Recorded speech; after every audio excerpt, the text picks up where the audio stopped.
Summertime is loaded with okra, and let me just show you something. The first thing that, when you say okra to anybody, the first thing that comes to mind is the slime. But look, I've cut this one, and you can put your finger right, there's nothing here. So when they're in their, we'll call them raw state, there is no slime. And this is all we have to do to get these things prepared.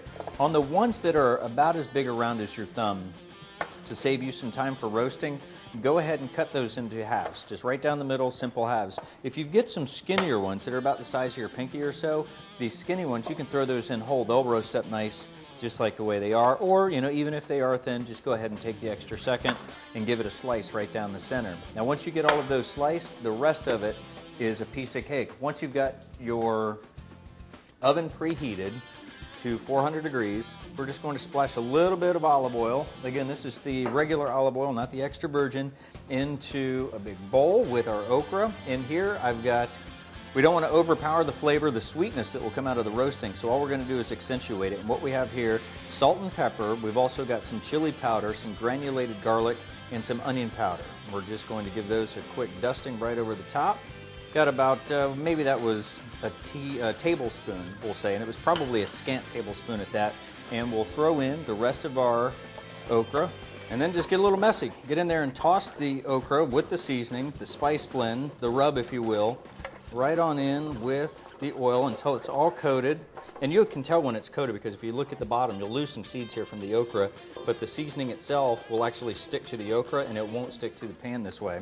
And then onto a cookie sheet, lay those out flat and into that 400-degree oven, and we're going to roast these for about 15 to 20 minutes. All right, so let's recap. Remember, it was last week that we made the mayonnaise, but that's the dipping sauce here for our okra.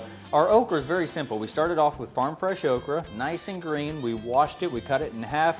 We did a little olive oil, we did some granulated garlic, we did some onion powder, salt and pepper, and a little bit of chili powder just for some color and sort of that smoky flavor. And now, coming up in 5, 4, 3, 2, 1, our okra is done. And there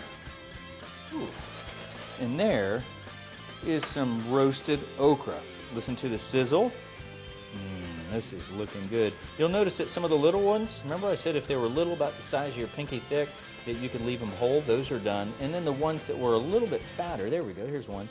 We cut that open and roasted. And look how, I mean, we're talking nice and crispy here. Gonna let them cool off a little bit more so we can handle them, and into the bowl they'll go. And here's the best part of the okra. After it's roasted, toasted, and it's ready to go, once again, you don't have time for the slime. And if you roast it, you'll find that there is no slime. As a matter of fact, you may find that almost anybody, even people that don't like boiled okra, will eat and steal some of your roasted okra. So here's all you need, the simple ingredients: a little bit of thyme, a sharp knife, some good farm fresh okra. Give it a roasting, and I think you're going to say the same thing after you do. When it comes to roasted okra, minus the slime, there is none better.